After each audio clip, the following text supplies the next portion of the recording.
What's going on? I got a lot to say about this beautiful Spyderco Endela. This is a DLT trading exclusive version in CPM-20CV, and it's a really pretty knife, and it feels really good in the hand too.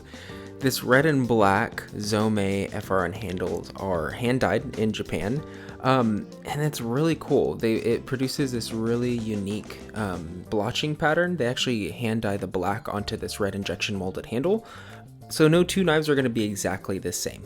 I really enjoy that about knives. I want a unique knife that's cool, right? And this bi-directional handle really makes it just pop out. I enjoy that about this knife. But what really got me was this 20CV blade.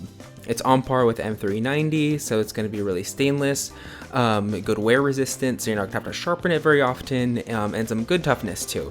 So I just couldn't really say no to this knife. I just liked everything about it. So let's see what we could put it through today.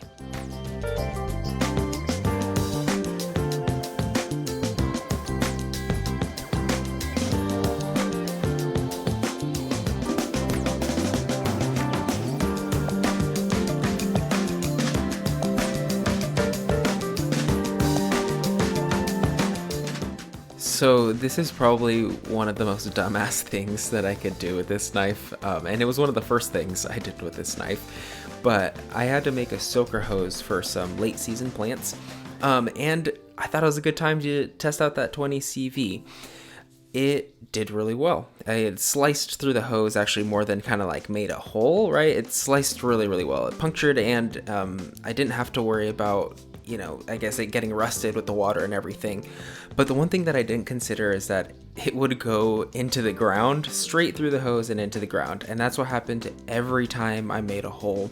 So it actually didn't get harder as I went through this 100-foot hose, but it did dull the tip of my blade, and it chipped it a tiny bit, but it fucked it up, and I can't believe that was the first thing that I did. So I went throughout the rest of my day with a good belly on the blade, but the tip was just not there.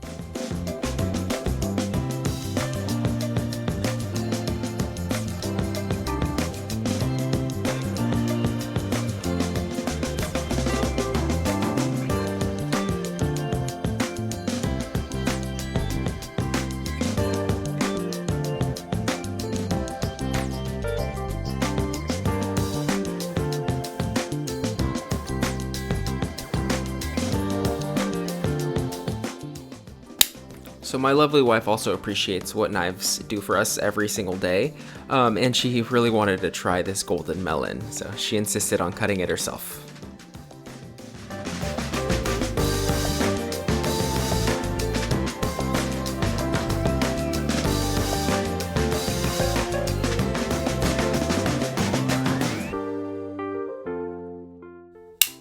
When it came to slicing, this knife just excelled.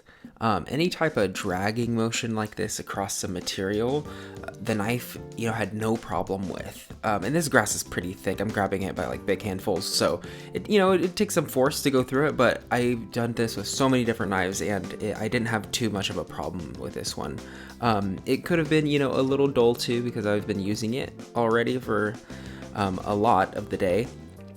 But what I really think is that Spyderco is just one of the best big knife producers when it comes to blade geometry.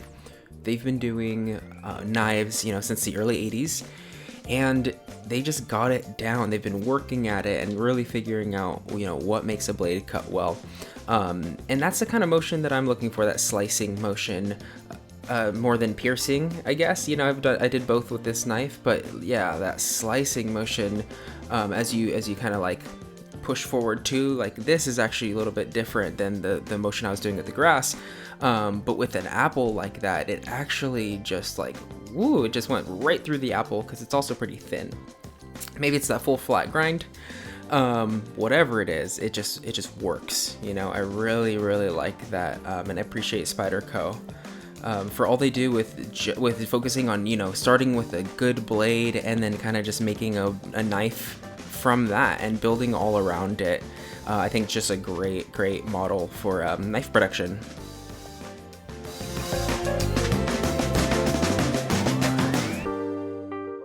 I really like the fact too that I could hold the knife this way and not have to think twice about it.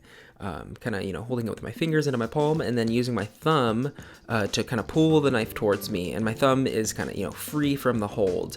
It just goes to show for like the knife handle size. I don't have an Endura and I don't have a Delica, so I don't really have anything to compare it with, like that. But compared to other knives, I just really liked that it just like fits my whole palm, and then boom, whatever way I hold it, this knife isn't going anywhere.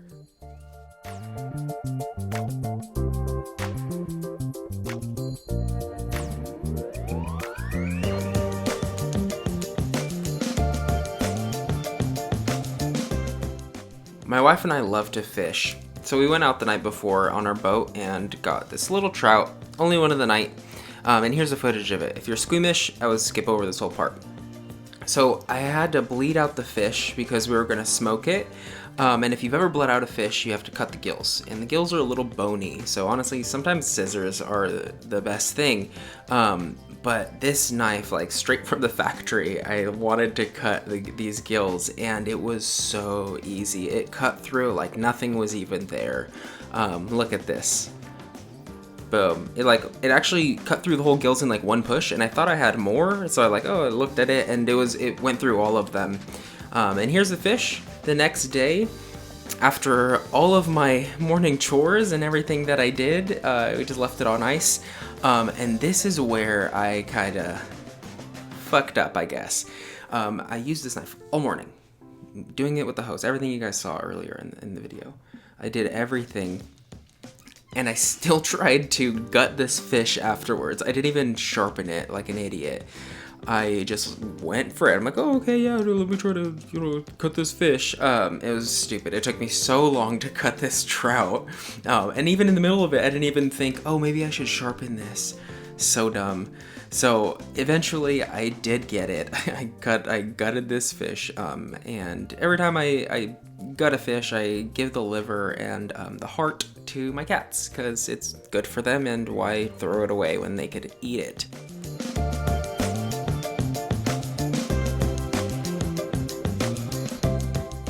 Processing this fish was a really bad representation of this knife. Scoring it this way should be really easy. It should just be one slice and done. But it just is a testament to how dull the blade is at this point. And maybe, I expected more from 20CV. Maybe. Or I just used this knife too many ways that it shouldn't have been used.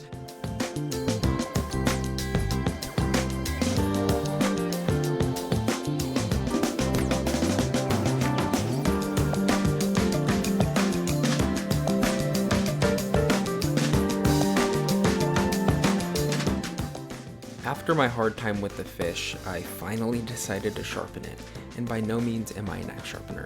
I'm actually pretty afraid to sharpen my own knives because sometimes it'll come out worse than it was before. Don't know if that happens to you guys, but definitely happens to me.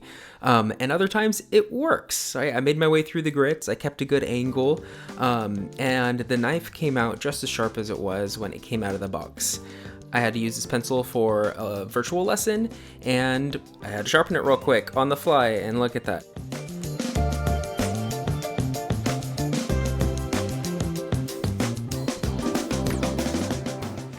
Last thing I want to say about this knife is that it's pretty light. It's about 3 ounces, and I could wear it with shorts, I could wear it with pants, whatever, but Spyderco actually calls it the Endela lightweight. Don't know if they do that with all of the FRN handles, but I enjoyed this knife, and I hope you guys did too.